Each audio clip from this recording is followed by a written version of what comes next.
மேடை கச்சேரியில ரொம்ப நேரம் நின்னா மூட்டு வலி பயங்கரமா இருக்கு. அந்த நேரத்துல என்ன காப்பாத்துற ஒரே ஒரு ஆயில் பச்சை இலை ஆர்த்தோ ஆயில் நான் யூஸ் பண்ணிட்டு இருக்கேன். நீங்க பச்சை இலை ஆர்த்தோ ஆயில். கொஞ்ச நாளுக்கு முன்னாடி வரைக்கும் இந்திய தமிழ் சினிமாவும் சரி, இணையத்திலும் சரி பரபரப்பாக ஓடிட்டு இருந்தது பருத்தி வீரன் சம்பந்தமான பிரச்சனை.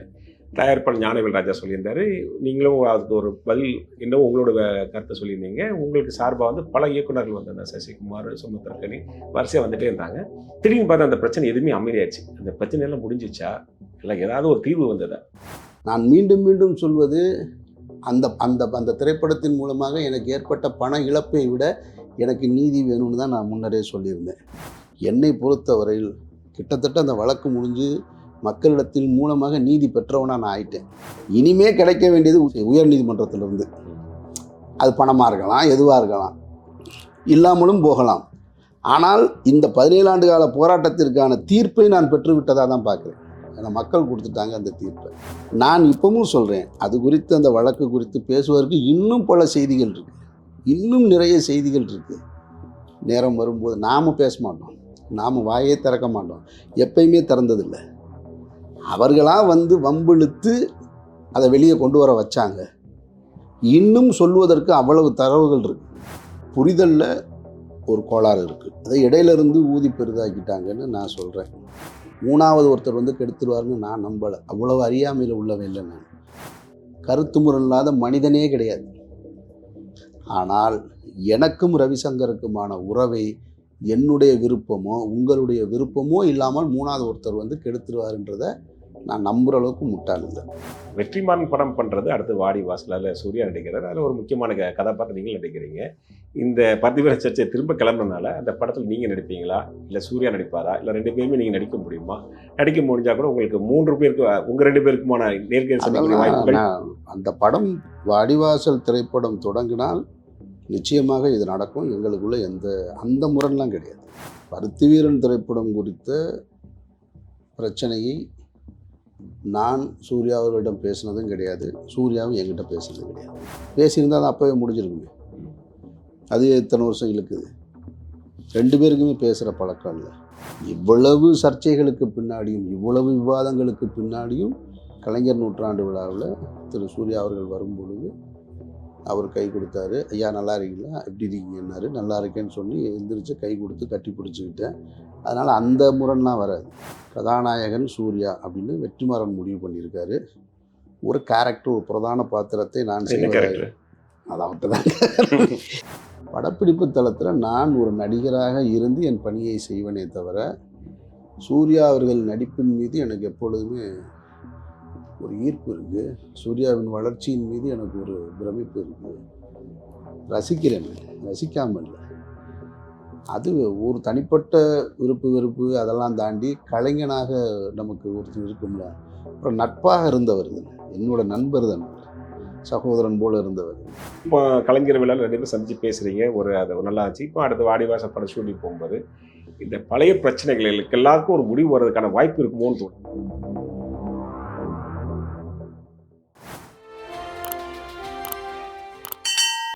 கொஞ்ச நாளுக்கு முன்னாடி வரைக்கும் இந்திய தமிழ் சினிமாவும் சரி, இணையத்திலும் சரி பரபரப்பாக ஓடிட்டு இருந்தது பருத்தி வீரன் சம்பந்தமான பிரச்சனை. தயாரிப்பாளர் ஞானவேல் ராஜா சொல்லியிருந்தாரு.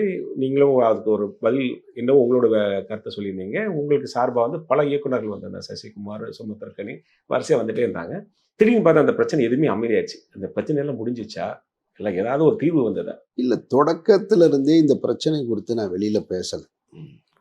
நான் இந்த பருத்தி வீரன் சம்பந்தமாக வழக்கு கொடுத்துருக்குறேன் அப்படின்றது குறித்து நான் பேசவே இல்லை. 17 வருஷமாக வழக்கு அது பாட்டுக்கு நடந்துக்கிட்டே இருந்தது.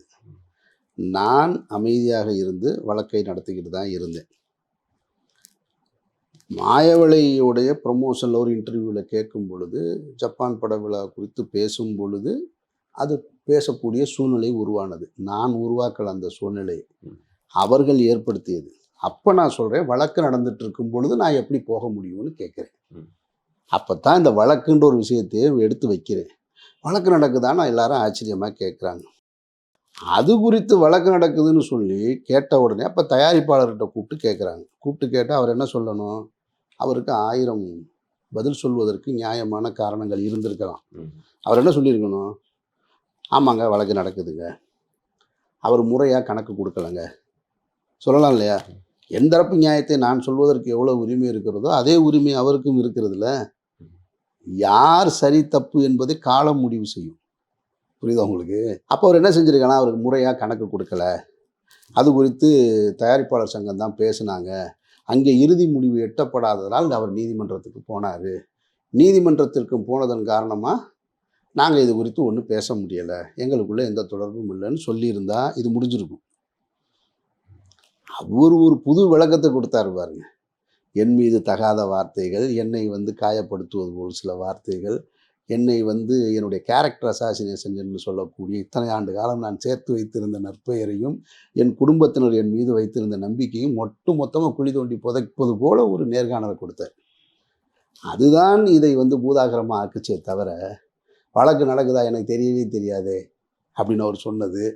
ஏன்னா அது பொய். இந்த வழக்கு நடந்து இந்த வழக்கிற்காக இப்போ இல்லை, கிட்டத்தட்ட 15 வருடங்களுக்கு முன்னரே அவர் தன்னுடைய சொத்தை ஈடாக கோர்ட்டில் கொடுத்துருக்காரு. அமீருக்கு பணம் தரணும்னு சொன்ன உடனே கோர்ட் ஒரு ஆர்டர் போடுது, உங்களுடைய சொத்தை ஷூரிட்டியாக கொண்டு கொடுங்கன்னு. அவர் தன்னுடைய சொத்தை கொண்டு ஷூரிட்டியாக 2 சொத்துக்களை ஷூரிட்டி கொடுத்துருக்காரு ஹைகோர்ட்டில். புரியுதா உங்களுக்கு? அப்போ அப்படி கொடுத்தவர் எப்படி இல்லைன்னு மறுப்பார்? வழக்கு நடக்கிறதே தெரியாது, அது கோர்ட்டுன்னா அது என்ன சினிமாவில் வர்ற பஞ்சாயத்தா, கோர்ட்டுனா இழுக்க தான் செய்யும்னா வழக்கு நடப்பதே தெரியாதது போல் ஒரு பிம்பத்தை ஏற்படுத்தினார் பாருங்க. நாங்கள் கோர்ட்டுக்கு போகல, அவர் தான் போனார். ஆமாம், நான் தான் போனேன், நீங்கள் போனீங்கன்னு நான் எங்கேயுமே சொல்லலை, நான் சொல்லவே இல்லை. இந்த விஷயங்கள் தான் பூதாகரமாகி என் மீது அவர் அவதூறுகளை சொல்லும் பொழுது அந்த திரைப்படத்தில் சம்பந்தப்பட்டவர்கள் பூரா வெளியில் பேச வேண்டிய சூழல் ஏற்பட்டது. உண்மையை சொல்லணும்னா நான் இப்போ நான் பெரும் நன்றி கடன்பட்டவனாக நிற்கிறேன். என் மீது அன்பு வைத்திருந்த, என் மீது இவ்வளவு நம்பிக்கை வைத்து உண்மையை சொன்ன என்னுடைய சக கலைஞர்களுக்கும், என் மீது நம்பிக்கை வைத்து அன்பு செலுத்திய பொதுமக்களுக்கும், அவ்வளவு பேருக்கும். ஏன்னா நான் யாரோடய நேரடியாக அவ்வளோ பழகிருக்கேனான்னு தெரில. நான் சொல்கிறதுல உண்மை இருக்குன்னு நம்பி என் பக்கம் நின்னாங்க இல்லையா, அதுக்கு நான் நன்றி கடன் பட்டவனாக தான் இருக்கேன். நான் எந்த பொய்யையும் சொல்லலை எங்கேயுமே, எனக்கு அது அவசியமும் இல்லை. நான் மீண்டும் மீண்டும் சொல்வது, அந்த அந்த அந்த திரைப்படத்தின் மூலமாக எனக்கு ஏற்பட்ட பண இழப்பை விட எனக்கு நீதி வேணும்னு தான் நான் முன்னரே சொல்லியிருந்தேன். நியாயமாக பார்த்தால் இப்போ நீங்கள் சொல்லுவது போல் அமைதியாயிருச்சுன்னு சொல்கிறீங்க இல்லையா, என்னை பொறுத்தவரையில் கிட்டத்தட்ட அந்த வழக்கு முடிஞ்சு மக்களிடத்தில் மூலமாக நீதி பெற்றவனா நான் ஆயிட்டேன். எனக்கான நீதி கிடைச்சிருச்சு. இனிமே கிடைக்க வேண்டியது உயர் நீதிமன்றத்திலிருந்து. அது பணமாக இருக்கலாம், எதுவாக இருக்கலாம், இல்லாமலும் போகலாம். ஆனால் இந்த 17 ஆண்டு கால போராட்டத்திற்கான தீர்ப்பை நான் பெற்றுவிட்டதாக தான் பார்க்குறேன். ஏன்னா மக்கள் கொடுத்துட்டாங்க அந்த தீர்ப்பை. நான் இப்பவும் சொல்கிறேன், அது குறித்து அந்த வழக்கு குறித்து பேசுவதற்கு இன்னும் பல செய்திகள் இருக்குது, இன்னும் நிறைய செய்திகள் இருக்குது. நேரம் வரும்போது நாம் பேச மாட்டோம், நாம் வாயே திறக்க மாட்டோம், எப்பயுமே திறந்ததில்லை. அவர்களாக வம்பிழுத்து அதை வெளியே கொண்டு வர வச்சாங்க. இன்னும் சொல்வதற்கு அவ்வளவு தரவுகள் இருக்குது அந்த வழக்கு குறித்து. காலம் வரும்போது நான் அதை பேசக்கூடாதுன்னு நான் நினைக்கிறேன். காலம் வரும்போது அவங்களே பேச வைப்பாங்கன்னு நம்புகிறேன். ஒருவேளை ராம் படம் எடுக்கும்போது ஜீவாவுக்கு பதில் சூர்யா நடிக்கிறது அவங்களோட ஐடியாவாக இருந்தது. ராம் படத்தில் சூர்யா நடிச்சிருந்தாங்கன்னா இந்த மாதிரி பிரச்சனைகள் கூட மாறி இருந்திருக்கும். ராமுக்கு அடுத்தது சார் அப்படிலாம் இல்லை சார், நடிச்சிருந்தான்னு இல்லை. அதுக்கு பின்னாடி தானே பருத்திவீரன் பண்ணுறோம். அதுக்கு பின்னாடி சூர்யா அவர்களோட கண்ணபுரான்ற படத்தை தயாரிப்பதற்கு தயாராக இருந்தேன். அதெல்லாம் இல்லை சார். புரிதலில் ஒரு கோளாறு இருக்குது, அதை இடையிலிருந்து ஊதி பெரிதாக்கிட்டாங்கன்னு நான் சொல்கிறேன். என்னை பொறுத்த மட்டும் எனக்கும், நான் பலமுறை சொல்வதை மீண்டும் சொல்கிறேன், எனக்கும் ரவிசங்கருக்குமான உறவை இன்னொருவர் கெடுக்க முடியாது. ரவிசங்கருடைய விருப்பம் இல்லாமல், கண்டிப்பாக என்னுடைய விருப்பம் இல்லாமல், கண்டிப்பாக, அவ்வளோதான். மூணாவது ஒருத்தர் கெடுத்துருவாருன்னு நான் நம்பலை. அவ்வளவு அறியாமையில் உள்ளவன் இல்லை நான் பல பேரோட உறவு கொண்டவன், பல பேரோட நீண்ட நெடிய காலம் பயணிக்கிறவன். கருத்து முரணே வராமல் இங்கே நட்பே கிடையாது. தாயோட கருத்து முரண் இருக்குது, தந்தையோட இருக்குது, அண்ணனோட இருக்குது, தம்பியோட இருக்குது, பள்ளிக்கூட நண்பர்களில், கல்லூரி நண்பர்கள், வேலை செய்கிற இடத்துல மனைவியோட, பெற்ற பிள்ளைகளோட கருத்து முரண் இல்லாத மனிதனே கிடையாது. ஆனால் எனக்கும் ரவிசங்கருக்குமான உறவை என்னுடைய விருப்பமோ உங்களுடைய விருப்பமோ இல்லாமல் மூணாவது ஒருத்தர் வந்து கெடுத்துருவாருன்றதை நான் நம்புகிற அளவுக்கு முட்டாள் இல்லை. அவ்வளோதான். சரி, உங்களுக்கும் வெற்றிமாறனுக்குமான நட்பு தான் இன்னைக்கு வந்து திரையுலகில் வந்து கொஞ்சம் பார்ப்பாங்களா? ஒவ்வொரு டைம்ல சில பேர் ரொம்ப நெருங்கிய நட்பு இருக்கும். உங்களுக்கும் வெற்றிமாறனுக்கான நட்பு எப்படி உருவானது? என்ன மாதிரியான ஒரு நட்பாக இருக்கும்? 2 பேரும் உண்மையாக இருக்கும், எந்த எதிர்பார்ப்பும் இல்லாமல் இருக்கும்.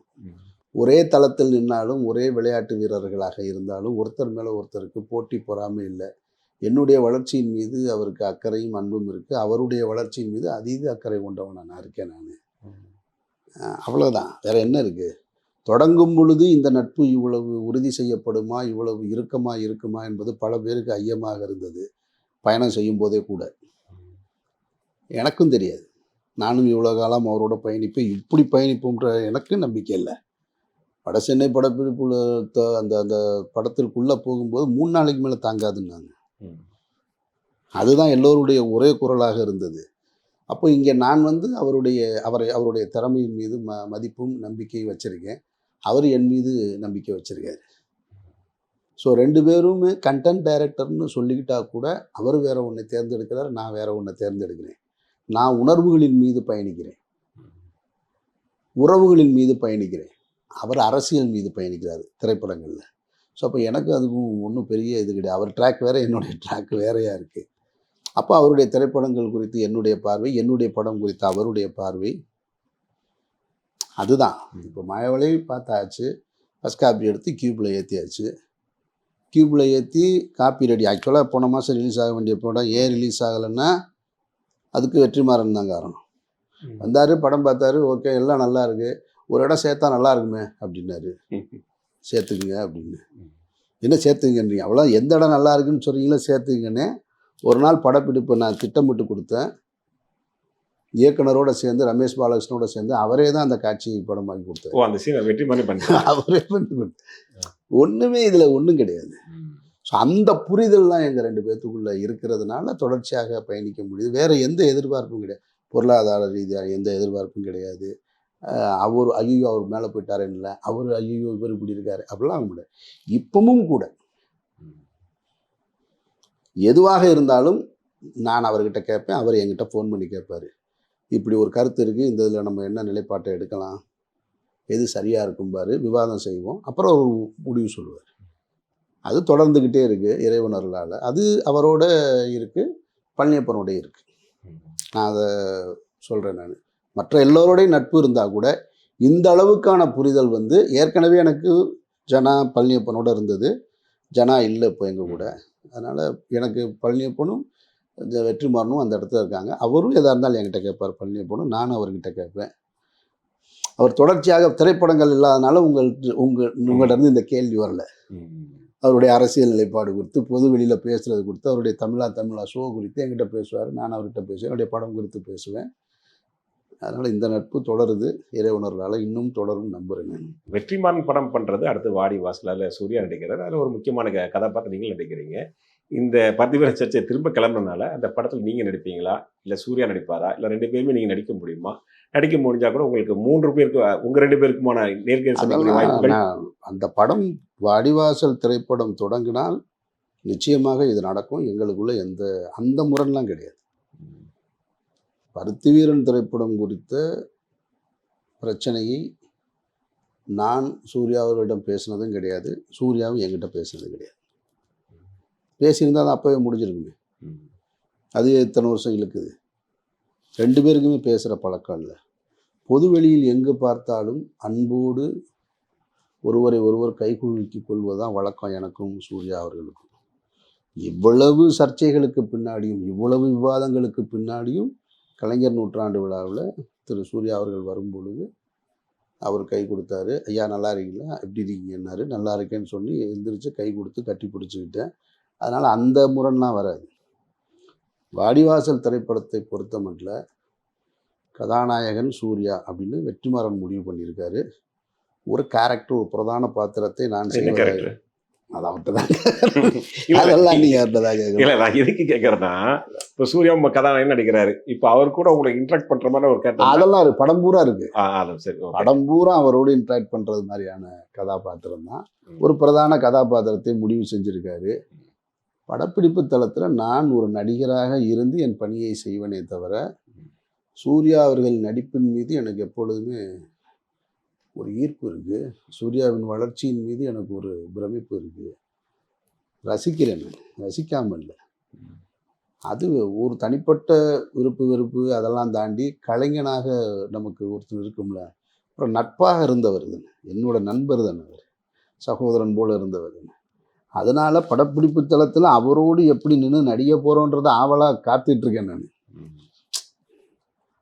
ஏன்னா எக்ஸ்பீரியன்ஸ்னு பார்த்தா ஆக்டிங் எக்ஸ்பீரியன்ஸ்னால் என்னை விட சீனியரில் அவர். அப்போ அவர் ஸ்கோர் பண்ண தானே பார்ப்பாரு. கண்டிப்பா ஸ்கோர் பண்ணி ஆட்டோமேட்டிக்காகவே ஸ்கோர் பண்ணுவார். உங்களுக்கு தான் போட்டி ஜாஸ்தி, நீங்க தான் பண்ணணும். எனக்கு தான் ஈடுபட பிரச்சனை. நான் தான் அங்கே போய் டப் கொடுத்து அதுக்கு பக்கத்துலையாவது நிற்கணும். புஷ்ஷுன்னு போயிடக்கூடாதுல. இதுக்கு எதுக்குடா இவ்வளோ பெரிய பில்டப் கொடுத்தாங்க, வாடி வாசல் அமீர் அமீர் அமீர்னுக்கிட்டு இருந்தேன். இதுக்கு வேற யாரையா போட்டிருந்தா படம் நல்லா வந்திருக்குன்னு நாளைக்கு சொல்லிடக்கூடாதுல. கண்டிப்பா. அப்போ எனக்கு தான் பொறுப்பு ஜாஸ்தி இருக்கு, பயம் இருக்கு, எனக்கு தான் இருக்கு. இப்போ கலைஞர் விழாவில் 2 பேரும் சந்திச்சு பேசுறீங்க, அது நல்லா இருந்துச்சு. இப்போ அடுத்த வாடிவாசல் படம் ஷூட்டிங் போகும்போது இந்த பழைய பிரச்சனைகளுக்கு எல்லாருக்கும் ஒரு முடிவு வர்றதுக்கான வாய்ப்பு இருக்குமோன்னு தோணுது. இந்த பிரச்சனைக்கு முடிவுக்கு வருது நீதிமன்றத்தின் மூலமாக தாங்க முடிவு வரும். இல்லை, அது உங்களுக்கு பணம் நிதி ரீதியான முடிவு. வேற என்ன பிரச்சனை? வேற என்ன பிரச்சனை? பேசாம இவ்வளவு தூரம் அதிக நாள் பேசாம இருந்தது அது நம்ம விருப்பம் தானே. நான் முதல்ல சொன்னது அதெல்லாம் நம்ம முடிவு எடுக்கிறது தானே. நான் டெய்லி போய் பேச போகும்போது அவருடைய தடுத்து பேசாதீங்கன்னு சொன்னாங்களா? இந்த 17 வருஷமா நான் தேடி போகும்போதெல்லாம் என் வீட்டுக்கு வராதுன்னு அவங்க சொன்னாங்களா? யாராவது சொல்லல இல்லை. அப்படின்னா என்ன அர்த்தம்? நான் போகலைன்னு அர்த்தம், அவ்வளோதானே. அந்த முடிவை நம்ம தானே எடுக்கிறோம். நீ எல்லாம் என் வீட்டு பக்கமே வரக்கூடாது அப்படின்னு யாராவது சொன்னாங்களா? எனக்கெல்லாம் நீங்கள் கதை சொல்லவே கூடாதுன்னு அப்படின்னு யாராவது சொன்னாங்களா? அப்படிலாம் கிடையாது. நான் போகலை, எனக்கு விருப்பம் இல்லை. அது என்னுடைய முடிவில், அது என்னுடைய சுய விருப்பம் இல்லை.